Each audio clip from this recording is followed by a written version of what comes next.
Hi, this is Chiezan, the prior at SokukoJi Buddhist Monastery. Sokuzan offers these talks without expecting anything in return.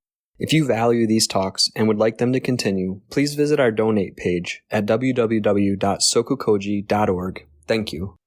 There's really been two areas of Buddhism that continue to really inspire me.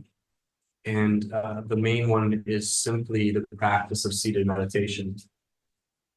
It's not maybe the most glamorous topic considering 2,500 years of history within Buddhism, but it is perhaps the most moving thing that I confront on a daily basis. And so tonight, my intention is to talk about a contemporary Zen master. His name was Sawaki Roshi, and also went by Wandering Kodo or Homeless Kodo. And he lived in the 19th and 20th centuries. But the reason he garnered so much attention was that Buddhism in our lineage, the Soto Zen lineage in Japan, had really fallen into a situation of just functioning on a level of ceremony.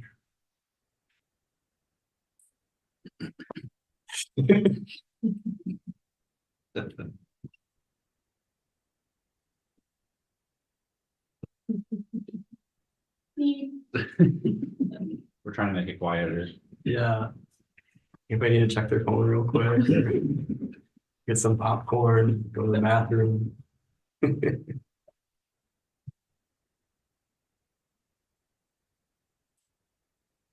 think it's in a sense, for those of you that can't see, there's like a bunch of stuff happening in the Zendo, and you're scurrying around, not in a bad way, not like scurrying like a rat, but just like moving quickly to adjust air conditioners and check in with Shoto about spotty missed shaving maybe, or I can make this work for what we're going to talk about tonight, because Sawaki Roshi, and one hand had a great sense of humor and then another had no sense of humor. But to just give you a background of his life, he lived an outlandish life that some people were born into prominent Buddhist families. Some people were born into comfort and luxury and chose a renunciant life. And Sawaki was not one of those people. He was born, and at an early age, both of his parents died. He was sent to live with another caretaker. That caretaker died. And at a young age, he found himself helping to run a gambling den, living in the red light district. And so at a young age, being exposed to the most stereotypical aspects of samsara, the most stereotypical aspects of suffering. It's not to say it's not everywhere, but he was in a very difficult situation. And he was abused and he was beaten. And he said his first real profound emotional connection to the Dharma happened at a brothel, that he was walking and there was this crowd and there was this woman wailing, and her husband had died while in a brothel. And he was struck by the depth of suffering. And there was a lot of layers to it. Culturally, there's a lot of layers. It's not just that her husband had died and it was with a prostitute, a sex worker, but it was that now in Japan, it's like every so many years you have a memorial where the family comes back together, you make offerings, you remember this person, and that will always be the part the community will remember. And so he started to awaken this way-seeking mind, it's called. And he ran away from home at the age of 17 to the most famous temple, Buddhist temple in Japan, Eheji, that was founded by Dogen Zenji in the 13th century. And they wouldn't let him in because Eheji does not ordain monks. You do not go to Eheji to be ordained. You have to like have a temple here. You have a teacher, and that teacher ordains you, and they send a letter of recommendation that says this person is prepared and qualified to study at Eheji. So the monks tried to turn him away and he wouldn't go. So he sat outside of the temple for 2 days. And he was starving because he'd been walking. He had nothing. It was a long journey for him. And so the monk came out and he said, well, I'm starving. And so the monk said, well, have some rice gruel and be on your way. Yes. See, what year was this? Sawaki was born in 1880. So this probably would have been around 1897, I believe, if he was 17. And when he was offered the rice bowl, he said, in that case, I'm not hungry. He essentially was saying, I'm not leaving. If, maybe you won't take pity on me and bring me in because I'm hungry, but you'll send me away with food, I'd rather sit here and starve. So eventually they did let him in as a lay practitioner and as a worker. So he just had to work, and he just desperately wanted to be ordained. And was given the runaround and kind of taken advantage. And it was his first realization that not all monks were kind, that they didn't all have some great bodhicitta, that there was people that were just pursuing their own ends. But he eventually was ordained and spent a great deal of time actually studying Pure Land Buddhism. And so Pure Land Buddhism, the recitation of the names of the name of the Buddha, Amitabha, influenced his teachings throughout his life, which is interesting because he is known as revitalizing meditation practice in Japan. He was relentless in his practice of meditation.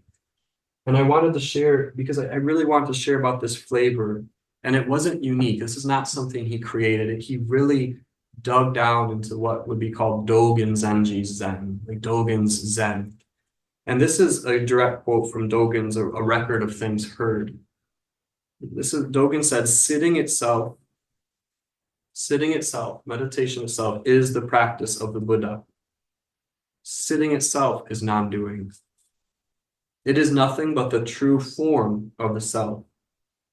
Apart from sitting, there is nothing to seek as the Buddha Dharma.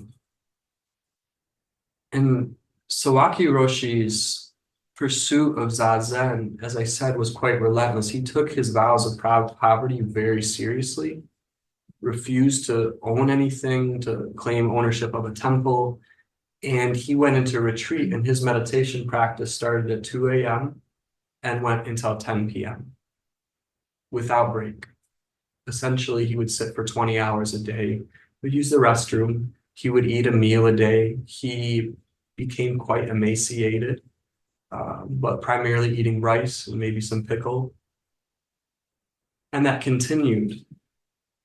And I wanted to read to you about this flavor of Zazen, Shikantaza, that Kurosawaki emphasized. He says, you have to forget any results of your effort. Result-oriented practice is merely an enterprise, a business. Monks say that they have no time to do Zazen. I always say Zazen is an activity that comes to nothing. There is nothing more admirable than this activity that comes to nothing. To do something with a goal is really worthless. This practice, because it takes you out of the world of loss and gain, it should be practice. And there's a term for this, musho toku, just means no gain.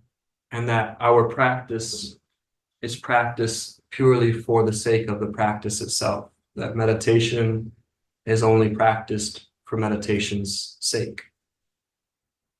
I think that teaching isn't necessarily literal. It's like when SokukoJi was talking during As It Is, it's you say something so you can see more clearly what's happening. So to say sitting meditation is for meditation's sake. We can't just drop away all the expectations and demands and hopes and fears we have around practice, but it can remind us of how our practice can't be interfered, because as soon as we take that form, as Dogen says, this is sitting Buddha. Sawaki Roshi says something similarly, that you just sit as the Buddha. In a sense, you don't even practice Zazen. It's not something you practice. You immediately are Zazen Shikantaza. I think the reason this Musho Toku stands out to me, this no gain Zazen or Zazen for Zazen's sake, is so profound for me, is that it's not just meditation for meditation's sake. It's buying groceries for buying groceries' sake. It's waking up for waking up's sake. It's making the bed for making the bed's sake. It's encouraging us to look at the immediacy, and you could say the intimacy of the precise thing we're engaging. But Zazen creates the container, and he even emphasizes, he says, Zazen is going to make things worse, very much like Sokuzan will say that when you sit down to meditate, when you hold very still, you actually begin to see all the ways in which you distract yourself, all the ways in which you fight with yourself. So we need this container. It's not just an idealism, it's a situation that reminds us as soon as we take our posture, as soon as we sit down,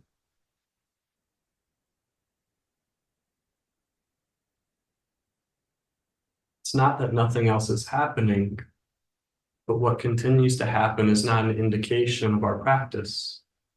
Just the mind doing what the mind does, its sight, its smell, its taste, its sound, its touch, doing what those do. And our only intention is to just sit zazen, to just sit shikantaza.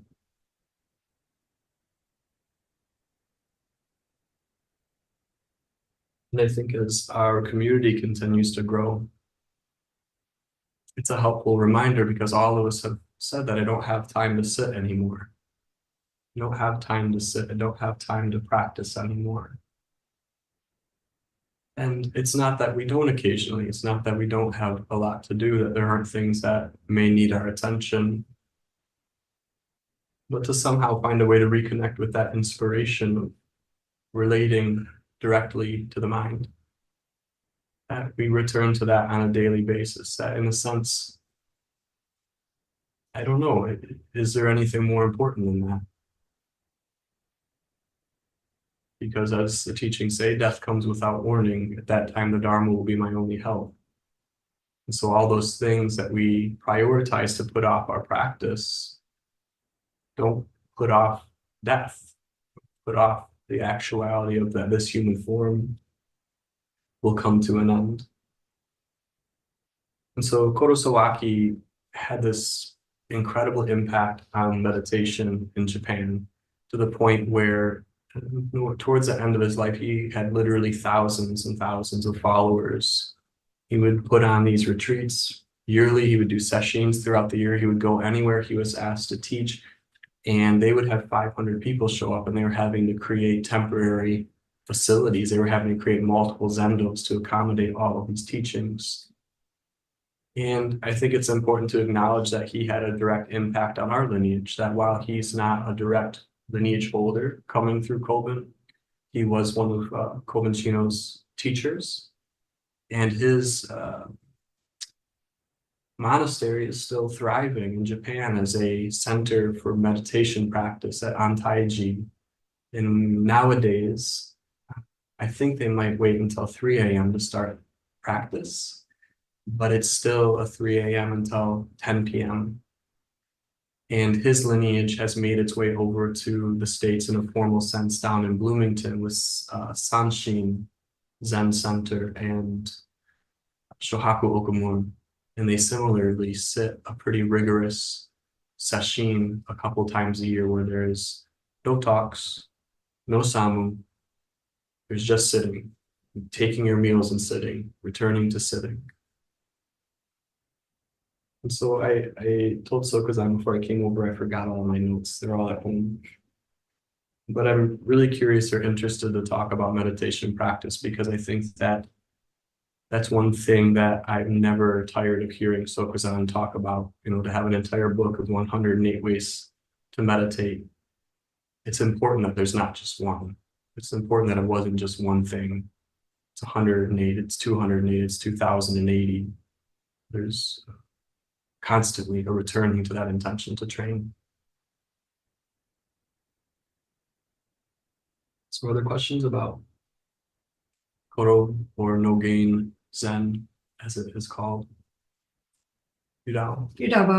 So what is happening when someone sits for 20 hours? And it doesn't sound very sustainable. And have you ever done that?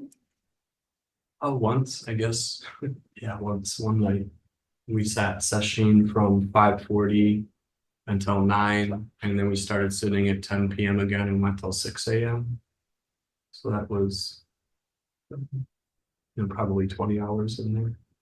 Maybe it's not sustainable. I think that's an important reminder. It's not something we need to emulate.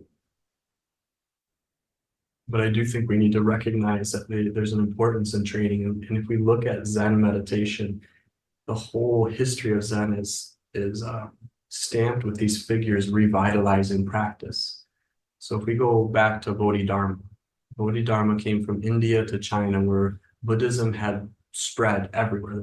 There was Buddhism everywhere, but it was always in the form of scholasticism and study and what they call the precept school. And he didn't come with a form or a system. He just came with the practice of meditating. I think that is similarly what Dogen did. He did not feel that Buddhism in Japan emphasized sitting anymore. So he went back and he met Ru Jing, and he came to Japan and started the Soto Zen school. Kodo Sawaki Roshi did this.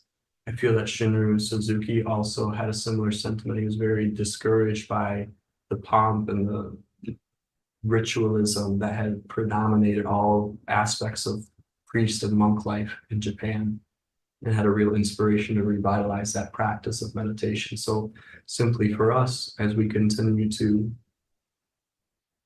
practice, and as Sokuzan's vision continues to show up, the refrain we always hear is train the mind.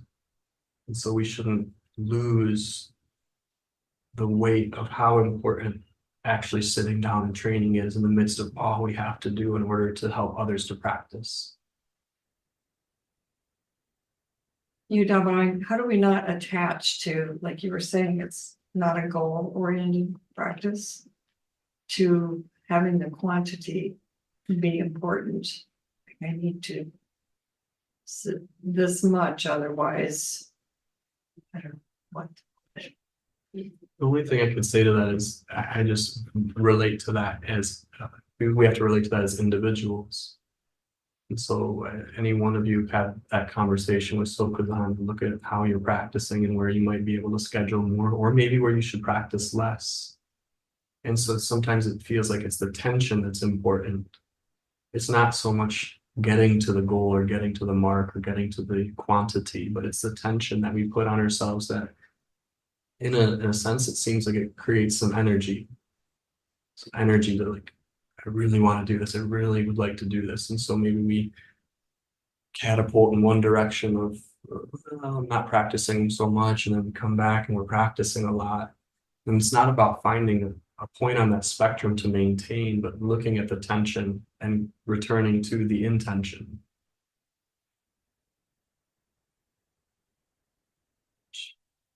Jan. So Jen, is no gain the same as failure? I don't think so, but it could be. Because again, it's very subjective. It's like, how do you relate to those failure or no gain? But no gain could have incredible aspects of failure, but it could have incredible expressions of relative success. But it's not an attachment, because there are times when you meditate and you might have profound experiences or pleasant sensations or feelings, and that doesn't mean you stop practicing shikantaza. And at other times you may feel miserable, and you're just having to look at how narcissistic you are, how tied into your stories you are. But that's also, the no gain is not about content. The no gain is just the attitude or the intention that whatever shows up, I relate to it. Sitting for sitting's sake, it's suffering for suffering's sake, it's enjoying oneself for enjoying oneself's sake. But having to recognize that none of it can be maintained, it can't last. Shoto? Going. Why is it that the meditation practice is something that gets left throughout the years and has to be returned to by all these masters? I think it's difficult. I think because it is not rewarding. It's much more rewarding to create a following. It's much more rewarding to get a post at a high temple or monastery where you're being compensated and you have recognition and you have prestige. So it just seems that because it is coded in this idea of spirituality, it may feel like the path, but it's also very much about identity. And so it's difficult to come back to a practice where you have to constantly lose, to constantly return to losing. I think that's something that allows us to relate to the Bodhisattva path, though, is it keeps us right in the midst of the world we're endeavoring to relate to. Doesn't give us much of a chance to elevate. It's just you're right down in it with everybody else. Showboating. I sometimes think that our generation is like the first American generation to learn from Americans. I'm curious if that gives us a particular advantage or what that might do to the practice of the religion of Buddhism. I don't know that there's any advantage or disadvantage that could be broadcast because we're learning from the teachers that studied with, you know, the Tibetans that came to America, the Chinese Zen masters, the Japanese Zen masters, the Vietnamese Zen masters, the Thai Bhantes. I don't know that there's an advantage there. It's really about, do you have a connection where you can hear what is being said beyond your concepts? I don't know if there's more to that.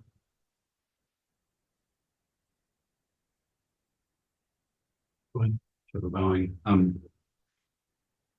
think I'm trying to look at maybe some contrast in a situation Kodo Sawaki was seeing where there's just a lot, I think you said pomp and ritual, and if there's less of that here because it's so new. Bowing.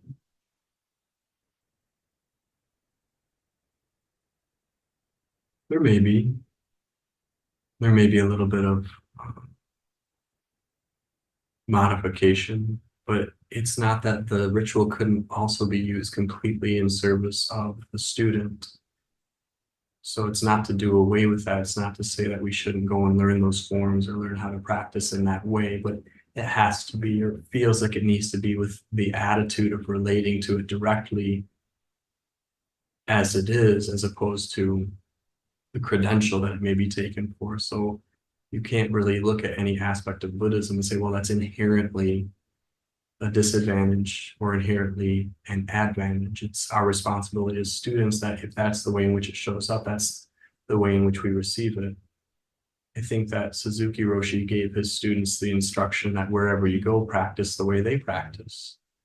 And that would be interesting. There's a certain conditioning that we put ourselves through in being here, that we have some sort of sense that when we go somewhere else, we want to show people how insightful our way of practicing is, instead of just being a simpleton. And, you know, if you go to a Catholic church, pray like a Catholic. You go to San Francisco Zen Center, practice like they practice at San Francisco Zen Center. If you're here, practice the way it's being presented here. So it's not setting up a standard. It's not the forms themselves that have the power. It's really our discrimination that obscures what we're relating to. What is, like, even just staying here with that same idea, what is the value of receiving teachings the way they're being presented? When we have the opportunity to not direct our own practice, it challenges the way in which we pick and choose.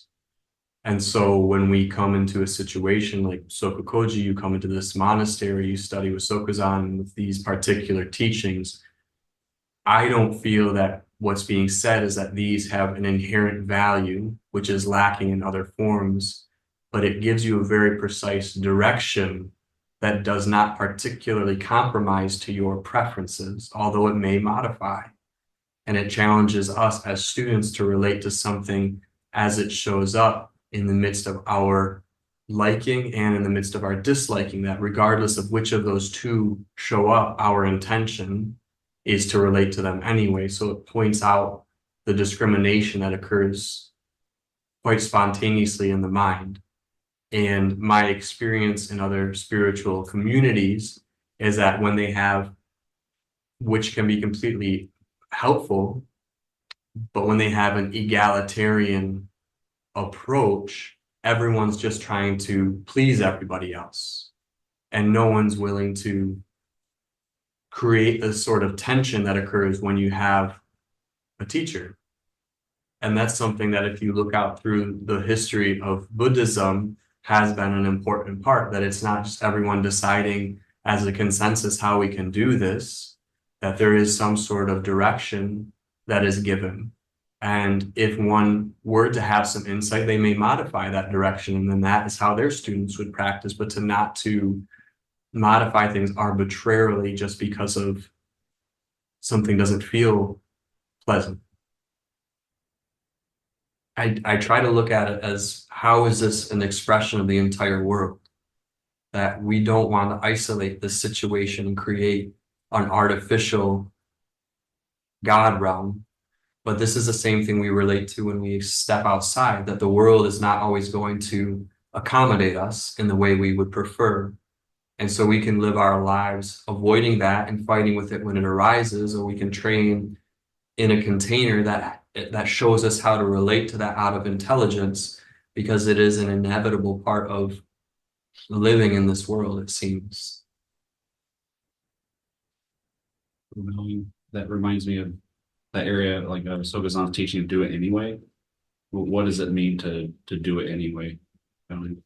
I may not understand that, but the way it shows up is, it's again coming back to the tension that as a student we have to look at everything that's being pointed at very carefully, that to do it anyway as a standard may be a form of ignorance, that you don't actually have to feel or look at anything, you just become this one-track minded person. But when we hear that teaching, it also can help create the sort of tension to point out where we're still grasping, where we're still hoping to retain some sort of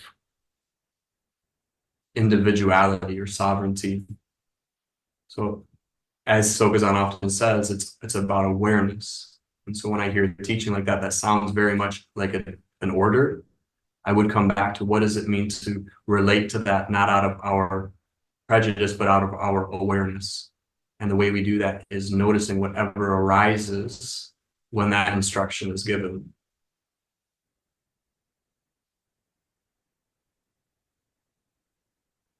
Jishin? Jishin bowing. How meditation for the meditation's sake is the bodhisattva path? Bowing. Because we don't relate to the world out of whether it merits our attention or not. We're not evaluating based on some sort of system or structure that says this is good, this is bad, but we just relate to it. And so when we have an attitude or we have an intention to practice for the sake of practice, to just sit down for sitting down, it feels like the idea is that then we relate to a situation very directly as it is. We relate to it for its own sake. It has its own validity, and it doesn't need our particular evaluation to give it merit or demerit. And so it really, to me, shows how subtly we find ways to create discrimination and prejudice in our own minds. And so we start with something that's a little bit more simple, in a sense, of just sitting there. And this is what's interesting. This isn't a unique practice to even Zen Buddhism. So Dogen talked about this, but this is not just unique to Zen. It shows up in Tibetan Buddhism as well. One of Trungpa Rinpoche's teachers, Khenpo Gangshar, called it Kusulu meditation, and it describes shikantaza to a T. It's describing the very same thing as it looks to me, that's being talked about by Dogen and by Huineng and by Bankei and by Sokuzan and by all of these great teachers. Thank you, Jishin bowing. So that approach of doing things for the sake of doing them, does it exclude others? As I'm comparing to our intention to save others, to receive others, bowing. I would say the way I hear it most often is to be with all things, and that this practice of doing something for its own sake is to me, that is exactly what it is. It's being with something for its own sake, just being with it as it arises. I don't see any disparity between the two. Thank you. Thank you. So great. So Grand bowing. We receive the Bodhisattva vows. Do these vows infer that there will be action that arises out of being a Bodhisattva? Bowing.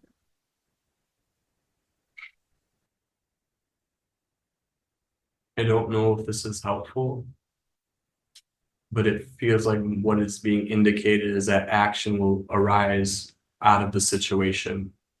That action doesn't arise out of a source and acted upon a receiver, that the situation is the action. But that at the same time, the intention, the path quality, the way we work with it may have more of a endeavoring to be kind, endeavoring to be supportive, endeavoring to relate to people with some curiosity. So those have expressive qualities to them. So Grand bowing, you mentioned that one wandering Kodo noticed that there were monks that weren't kind. What would a community that had authentic or genuine bodhisattvas, how would that show up? What would the characteristics be? I don't know that I'm in a position to comment on that. And I hope this isn't going too far from what you're saying. And if it is, you can bring me back to it. But we each as practitioners, I feel like, need to return to our inspiration, which is our suffering and the way in which our confusion around our suffering gets projected into the world to create further suffering or create more stirring of the pot. And to really emphasize that we aren't done, that there's work to do on the path. And that when, as much as we can, to relate to these teachings that encourage us to be patient, which is how I understand. I feel like a lot of Sokuzan's teachings are encouraging us to be patient, although not phrased that way. It's hold your seat, don't do anything unless you have to, don't hook up your vocal cords. It's recognizing that there's a tremendous impulse to function out of that confusion. And if we can soften that a little bit, if we can just let it eat us up inside a little bit, not to the point of being a martyr, that we may have a little bit more what might be called respect for one another, because we recognize we're not unique and that we're relating to that. I don't know what that is. I feel pretty strongly about this, and I'm not sure what that is, but the sitting practice, it's always the sitting practice for me.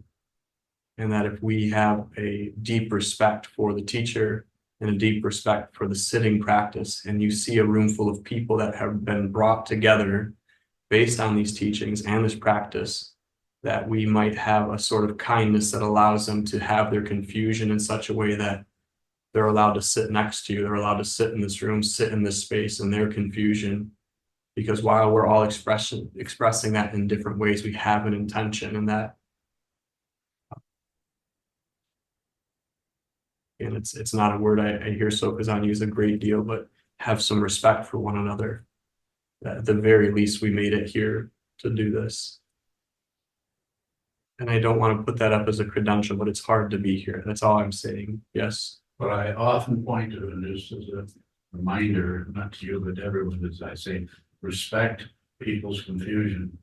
Because if you're just looking around for somebody to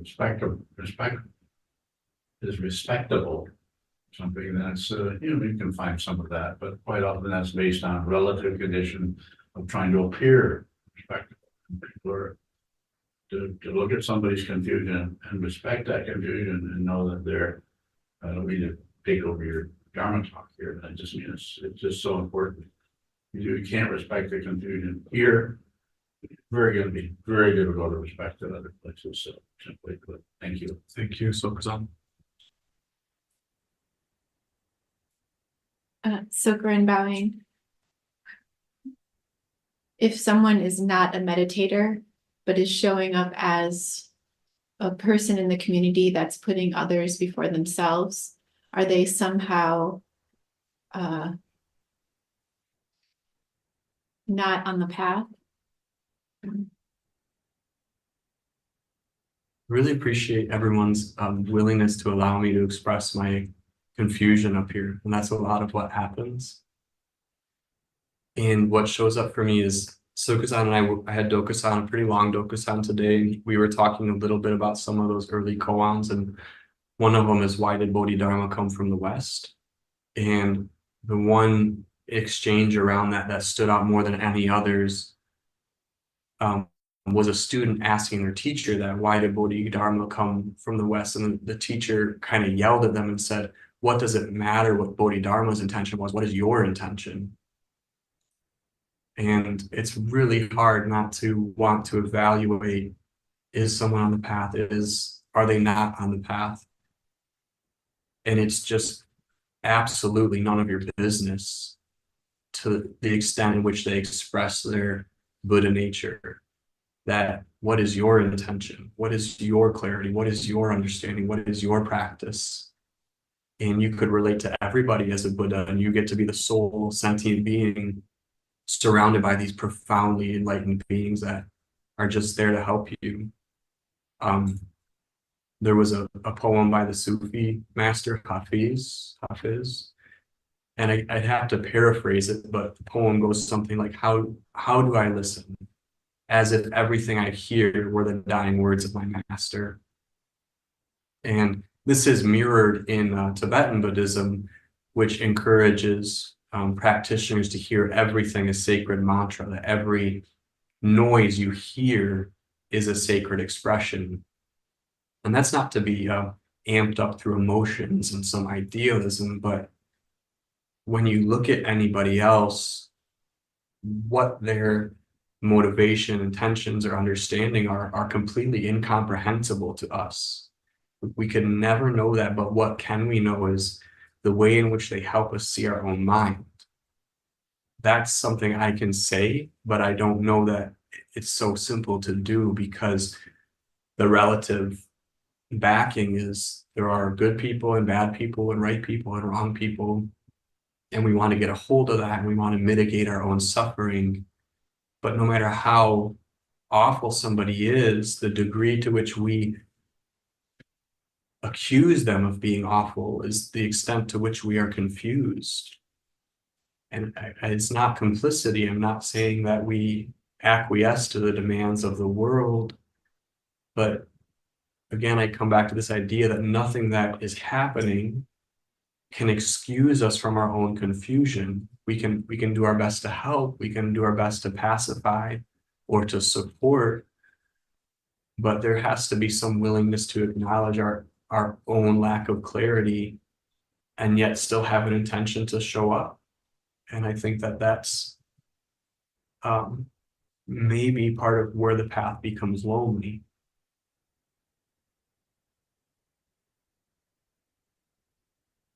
Is there a final question this evening?